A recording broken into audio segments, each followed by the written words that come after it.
Young Courtney, one of the leaders, one of the conveners for the Fix the Country, no, ND and Komo Adachi, our humanist, what no, Edin Komani, Bisani said, per one more estimation, no, the protest and almost sharing Kwano, Enra, they didn't meet their expectations. And Adachi, good morning. Good morning, sir. I hope you're doing well. Yes, by the awesome grace of God. Adachi, describe yesterday's protest for me. How would you describe it? I think yesterday, by the grace of God, we had a massive protest. Early morning, we had by 4 p.m. we have 4 a.m. Sorry, we have people already gathered there before some of us even got there, and it was a nice scene. It was a great scene. Mm. Now, what was the objective for the protest, and did it get served, or did you meet that expectation in terms of the objective? Yes, exactly. We met that.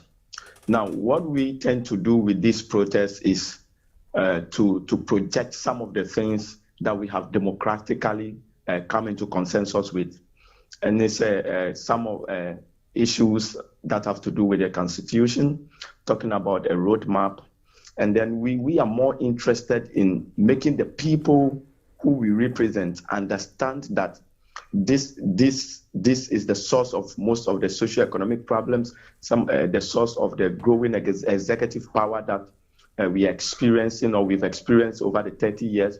So we want the people to come out themselves, bring out their grievances, and also come to listen to some experts on the ground and what they have to say. So mostly we are targeting the people and the leadership as well, and trying to encourage the culture of protest as well. So this being the warm-up, and then we have this great show, we were indeed excited. Now, the major concern everybody is raising, and I have sat here and said the numbers were huge. But the concern is that from what I'm seeing on TV now, from what I viewed on social media yesterday, there was non-compliance to COVID-19 protocols. You had given us assurance this was not going to be the case. What happened? If you say there was no assurance to COVID protocols and adherence to COVID protocols, I would disagree. Mm. I would disagree. Tell me why. Yes, there was adherence to COVID protocols. You know, when you have large numbers,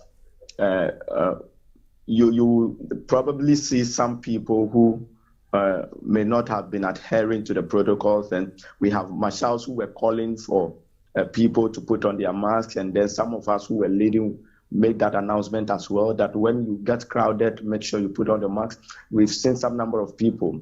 Now, it is very difficult in huge numbers like this to be able to have everyone doing that, but we adhered better than the lawmakers did at Sir John's funeral. Well, we are not doing comparisons here.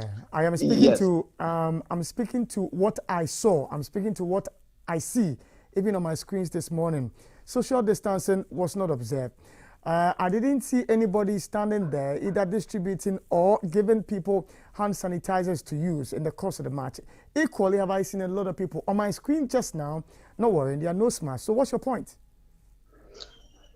You said on your screen, yes, on ETV you didn't see now, them wearing nose masks. On ETV now, I see people who are not observing the social distancing.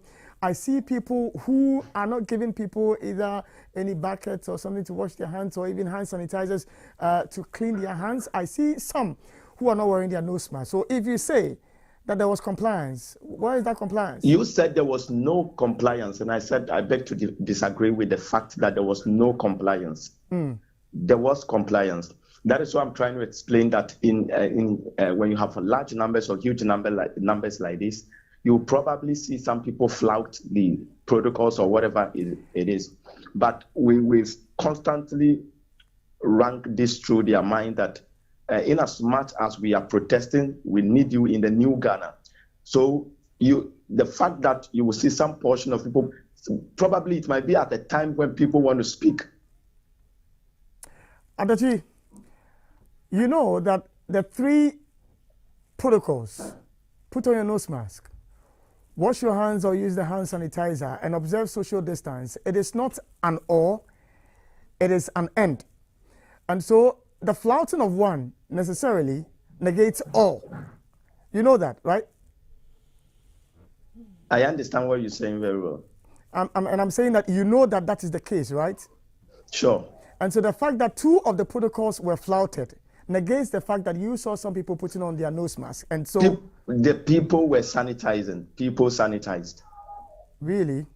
Yes, people sanitized. We saw some of the leadership. Hello? Yeah. We saw some of the leadership of the campaign that is calling for the country to be fixed, actually holding hands, bracing themselves. Did you see that? Yes, I saw that. So if the leadership of a group that is calling for the country to be fixed cannot fix themselves, then it defeats the entire exercise you did yesterday. It doesn't defeat the entire exercise or campaign. It doesn't in any way defeat the entire campaign. Go ahead. Hello? Go ahead. Now, this is it. Now, the COVID, even when you go to the World Health Organization's rules for protests during COVID, people who have close relations and know each other for some time, or have stayed together, or have some close relations, and they know they are not carriers of the virus, can group themselves together. You and I know that very well. So which of the leadership are family members?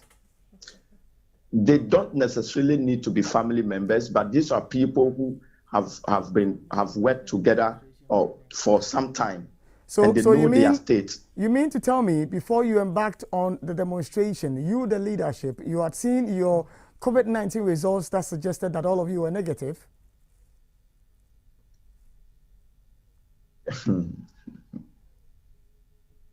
This does not defeat the purpose of the campaign. No, that's proceed. You made a point about the World Health Organization and the fact that people who are, family can, group together and co. And I'm saying that the leadership of that group that we saw holding hands, did you have any tests? Who exactly held hands? I'm asking a question here. I'm saying that, did you see the leadership's test results that said they were negative? Not necessarily. Let's proceed then. Now, my final question has to do with what next after the protest? What next? The media saw what the people were talking about. The media was around. They have listened to the people. They have heard. They've seen placards of people. They've seen what people are complaining about. I think the media now should open up high-level conversations on these kind of things. And that is the best way to go now.